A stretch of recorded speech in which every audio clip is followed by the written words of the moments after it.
سے بات سمیٹ کے ختم کرتا ہوں. دین کو اتنا مشکل بنا دیا. 5 ٹائم نماز ہے, سال زندگی میں 1 دفعہ حج ہے, زکوٰۃ بھی ہے, پھر رمضان کے. تو غیر مسلموں کا دین تو اتنا مشکل نہیں ہے, ان کا جو ہمارا دین بہت مشکل ہے. تو یہ کیوں اللہ نے ایسا کیا ہے؟ دیکھو ہم کہتے ہیں نا ایسا کرو گے تو کوئی بھی نہیں آئے گا, یعنی اتنی مشکلات میں رکھو گے تو کوئی بھی نہیں آئے گا. تو ہم بھی گویا اللہ سے ایک اشکال رکھتے, اللہ تو نے ایسا کیا ہے کہ کوئی بھی نہیں آئے گا تیرے دین کی طرف. غیر مسلم تیرے دین کو فالو, وہ کہیں گے اتنی مشکلات ہیں یار, ایک نماز ہوتی, ہم تو ہفتے میں 1 دن جاتے ہیں عبادت کا, یہ صبح صبح اٹھا دیتے ہیں ہمیں فجر میں, پھر ظہر میں, پھر عصر میں, پھر مغرب میں, پھر عشاء میں. اور سردیوں میں تو ٹھکا ٹھک چل رہا ہوتا ہے حساب کتاب, دن چھوٹے ہوتے ہیں نا. ابھی ظہر پڑھ کے آئے ہیں تو عصر پڑھ کے بھی آئے نہیں تو پھر مغرب. تو یہ کیا ہے یہ؟ اور پھر رمضان میں اتنی ٹینشن کہ اللہ تعالیٰ نے اگر ہمیں 12, 13, 14, 15, 16 گھنٹے بھوکا رکھنا ہی تھا تو کھانے کے جو 2 ٹائم تھے وہ ایسے ٹائم دیے جاتے جو نیچرل ہوتے. صبح 8 بجے کا اللہ کہتے ناشتہ کر لو اور رات 8 بجے افطاری کر لینا, 12 گھنٹے بھی ہو جائیں گے اور ہمارا ایک دوپہر کا کھانا کیا ہو جائے گا, ناغا ہو جائے گا. تو چلو ساری زندگی دوپہر کھاتے رہیں, ایک دفعہ لنچ کا ہم نے کیا کر لیا, ناغا. اللہ نے ٹائم تو وہی رکھا لیکن جو کھانے کے اوقات ہیں وہ بڑے عجیب رکھ دیے. صبح 3:30 بجے اٹھ کے کھاؤ. یہ پوری دنیا میں کسی کے کھانے کا ٹائم. ارے بابا آپ کو کوئی ولیمے کی دعوت کرے کہ میرے بچے کی شادی ہے, ولیمہ ہے, آپ لوگ آئیں, جی ضرور آئیں گے. کس وقت آئیں؟ 3:45 بجے صبح. آپ بولیں گے جب یہ تم کو لڑکی والوں نے قبول کیسے کر لیا ہے بھائی؟ تحقیق نہیں کی تھی کہ پہلے کوئی ٹیسٹ نہیں کروایا تھا دماغ کا؟ صبح کا ناشتہ ویسے تو سب لوگ رات 9 بجے کا کھانا رکھتے ہیں, چلو تم دوپہر کا رکھ لیتے, نہیں تو صبح کا ناشتہ کر لیتے 8 بجے 6 بجے فجر کے بعد. 3:45 3:30 پاگل ہو گیا کیا کہیں گے نا لوگ. اور پھر لڑکی والوں کو جا کے بولیں گے ابھی سے رشتہ ختم کروا دو, مجھے کچھ ان کی سیٹنگ آؤٹ لگ رہی ہے. اللہ نے کہا کہ کب اٹھ کے کھانا ہے. روزہ رکھنا جتنا مشکل کام ہے نا, اتنا ہی مشکل صبح اٹھ کے نیند قربان کر کے کھانا کھانا. اتنی ٹینشن.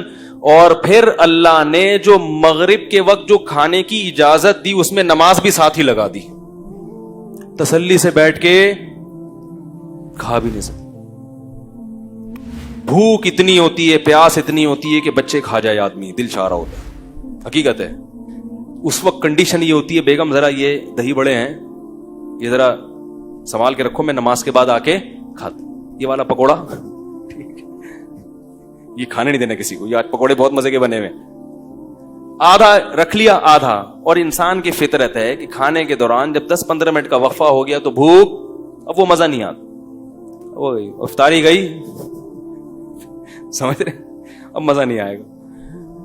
پھر ہونا یہ چاہیے رمضان میں عشاء کی چھٹی ہونی چاہیے. اگر ہم سے کوئی مشورہ لے کے شریعت بناتا, معاذ اللہ ایک مثال دے رہا ہوں, ہم کہتے ہیں اللہ رمضان میں تو نے اتنی تھکاوٹ, اتنا مسئلہ ہو گیا, سارا دن کے بھوکے پیاسے, پھر افطاری بھی تو نے ڈھنگ سے نہیں کرنے دی ہے بھائی.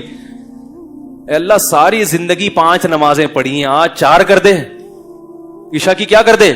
کیونکہ افطاری کے بعد کیسی غنودگی چڑھتی ہے دماغ میں, کیسا گرتا ہے بستر پہ, فوراً گٹکے والے گٹکے پہ, تمباکو والے چائے پر آ گئے, اور سگریٹ والے فوراً سگریٹ, نسوار والا فوراً ڈبی لے کے بیٹھا ہوتا ہے, اللہم لک صمت وعلی رزقک افطرت, یہ چل رہا ہوتا ہے. اس کا دماغ صحیح کام نہیں کر رہا ہوتا. تو اللہ نے بجائے اس کے کہ عشاء کی چھٹی ہو جاتی, عشاء کے ساتھ تراویح کی نماز بھی لگا دی. وہ کتنی رکعتیں اس پر میرا ایک بیان ہے, سن لیجئے گا. ہمارے نزدیک 20 رکعتیں ہیں, لیکن ہم 8 والوں کو بھی گمراہ نہیں کہتے. لیکن جو راجح قول ہے ائمہ 4 کا مذہب, صحابہ کا, تابعین کا, وہ کتنی رکعتیں ہیں اس پر میرا بیان ہے, ہوا ہوا ہے 7-8 سال پہلے میں نے دلائل سے بیان کیا تھا, پوری ایک دلیل اس میں بہت تفصیل سے, 1.5 گھنٹے کا بیان ہے. جس کو اشکال ہو وہ سن لیجئے گا. وہ غیر معروف چینل سے اپلوڈ ہوا ہے, تو میں ابھی اس کو انشاءاللہ اپنے چینل سے بھی اپلوڈ کروا دوں گا. تو اس میں بہت مضبوط دلائل کے ساتھ دونوں طرف کے دلائل کے تجزیہ لے کر بتایا گیا کہ یہ پوری امت کا اجماع چلا آ رہا ہے اس پر. سمجھ رہے ہیں؟ تو آپ وہ سن کے پھر تبصرہ کیجئے گا, ایسے ہی تبصرہ نہ کر دیے گا. اچھا خیر, لیکن بہرحال آپ 8 پڑھیں 20 پڑھیں اتنا بڑا مسئلہ نہیں ہے, لڑیں گے تو مسئلہ زیادہ کھڑا ہوگا. آپ کو جو سمجھ میں آتا ہے کریں, جو دوسرے کو سمجھ میں آ رہا ہے اس کو چھیڑیں نہیں, مسئلہ چھیڑ خانی سے خراب ہوتا ہے. تو ہمارے نزدیک تراویح کی جو سنت نماز ہے وہ کتنی ہے؟ 20 رکعتیں. یہی چاروں ائمہ کا مذہب, یہی صحابہ کا, خلفائے راشدین کا, اور یہی امت میں صدیوں سے اس پر اجماع رہا ہے. علامہ ابن عابدین نے اپنے دور میں آج سے 150-200 سال پہلے لکھا ہے کہ پوری امت میں کہیں ایک جگہ بھی ایسی نہیں جہاں 20 رکعت سے کم ہو رہی ہو تراویح. تو اجماع امت خود ایک دلیل ہوتی ہے. خیر, تو ہونا یہ چاہیے کہ چھٹی ہو جائے, لیکن اللہ نے وہاں بھی کیا کر دیا, کھڑے ہوئے. پھر وہ رکعتیں عام نمازوں سے بھی لمبی ہوتی ہیں, عام نمازوں سے بھی لمبی. کتنی لمبی نماز, کتنی لمبی. پھر بس صبح اٹھنا بھی ہے سحری میں. تو یہ سب ٹینشن اللہ پتہ ہے کیوں دے رہے ہیں, بس بات ختم کرتا ہوں, اپنی محبت کی چنگاری پیدا کرنے کے لیے. جس کے لیے قربانی دی جاتی ہے اس کی محبت آہستہ آہستہ دل میں پیدا ہوتی ہے. محبت دودھ جلیبیاں کھانے سے پیدا نہیں ہوتی, محبت محبوب کے لیے قربانی دینے سے پیدا ہوتی ہے. جب تک محبت نہیں ہوگی محبوب کی اطاعت, بولو بھائی, نہیں ہوگی.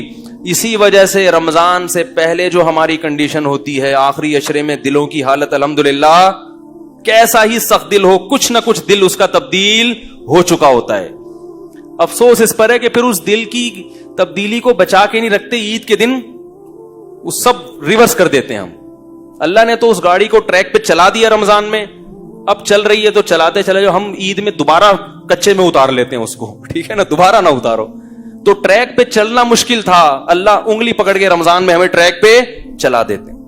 تو اس لیے میرے بھائی اگلے ہفتے پھر انشاءاللہ اسی موضوع پر بیان ہوگا. خوشی اور رغبت کے ساتھ رمضان کے روزے رکھا کرو, یہ اللہ کی بہت بڑی نعمت ہے, مسلمانوں کے گھروں کی رونق ہے. کتنا اچھا لگتا ہے گھر کی خواتین صبح صبح اٹھ کے, امی اور باجیاں پراٹھے بنا رہی ہیں, سب مل بیٹھ کے کھا رہے ہیں. ویسے تو ہر آدمی اپنا اخپل طریقے سے کھا رہے ہیں آج کل. بچہ اسکول سے آیا وہ اپنی پلیٹ لے کے سوفے کے نیچے گھس گیا, ایسا ہی ہوتا ہے نا. صاحب دفتر سے آیا وہ اپنا ادھر کمرے میں اپنے کمپیوٹر کا دروازہ بند کیا, ان کمرہ لاک کیا, وہاں بیٹھ کے پتہ نہیں کیا کر رہے ہیں, انٹی سے باتیں کر رہے ہیں, کیا کر رہے ہیں, کھا بھی رہے ہیں. سب اخپل طریقے سے چل رہا ہے. کم از کم رمضان میں آپس میں کیا ہو جاتا ہے, بولو بھائی, جڑ جاتے ہیں سحری میں, افطاری میں, اور پھر گھر کی خواتین کی قدر بھی ہوتی ہے. کیا خیال ہے؟ ٹھیک ہے نا. اس دن اگر افطاری میں ٹائم پہ کام نہ ہو اور آپ کو وہ چیزیں نہ ملیں, کیسا انسان غضبناک ہوتا ہے. بچے کھانے کا دل کر رہا ہے اور پکوڑے نہ ملیں آپ کو ایسی صورت میں. تو اس لیے جو ہے گیدرنگ ہو جاتی ہے, ایک گھر کا ماحول اچھا ہو جاتا ہے. تو بڑھ چڑھ کے روزے رکھا کریں. تکلیف ہوگی, مرچیں بھی لگیں گی. وہ نعت آئی تھی نا, وہ جب بھی میں تکلیف کا لفظ آتا ہے وہ مرچوں کا لفظ خود بخود یاد ہے. تکلیف بھی ہوگی, مرچیں بھی لگیں گی, لیکن تکلیف اور مرچوں کے باوجود رمضان کے روزے رکھنے. سارا دن کی تھکاوٹ ایک طرف, لیکن اللہ کے نبی نے فرمایا, بس حدیث سنا کے بعد ختم کرتا ہوں, للصائم فرحتان, ہم دن بھر کی تکلیف کو دیکھتے ہیں, 2 فرحتوں کو نہیں دیکھتے, 2 خوشیوں کو نہیں دیکھتے.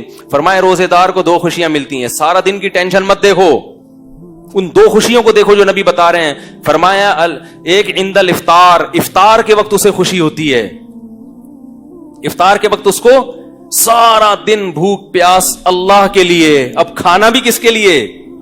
تبھی نبی کیسی پیاری دعا پڑھتے تھے افطار کے بعد, ذهب الظما, آپ صلی اللہ علیہ وسلم فرماتے تھے پیاس چلی گئی, وابتلت العروق, اور رگیں تر ہو گئیں, رگیں تر ہو گئی. یہ اپنا مزہ. فرمایا وثبت الاجر انشاء اللہ تعالی, اور پورے دن کے روزے کا ثواب اللہ کے دفتر میں لکھ لیا گیا. اصل اجر تو قیامت میں ملے گا. میں کہتا ہوں وہ نہ بھی ملتا تو ایک اجر تو اللہ نے دنیا میں دے دیا. پیاس کے وقت پانی کا, بھوک کے وقت کھانے کا جو مزہ ہے وہ بغیر بھوک اور بغیر پیاس کے کھانے اور پینے میں نہیں ہے. اور یہ فطری لذتیں ہیں, ان کا آلٹرنیٹ اور ان کا نعم البدل اللہ نے دنیا میں رکھا ہی نہیں ہے. فرمائے ایک اجر, ایک لذت روزے دار کو افطار کے وقت ملتی ہے, اور ایک لذت آخرت میں ملے گی جب اس کو اجر دیا جائے گا. تو آپ صلی اللہ علیہ وسلم نے رمضان کے قیام کو یعنی تراویح اور تہجد کی بھی فضیلت بیان کی, اور آپ صلی اللہ علیہ وسلم نے رمضان میں دن کے روزے کی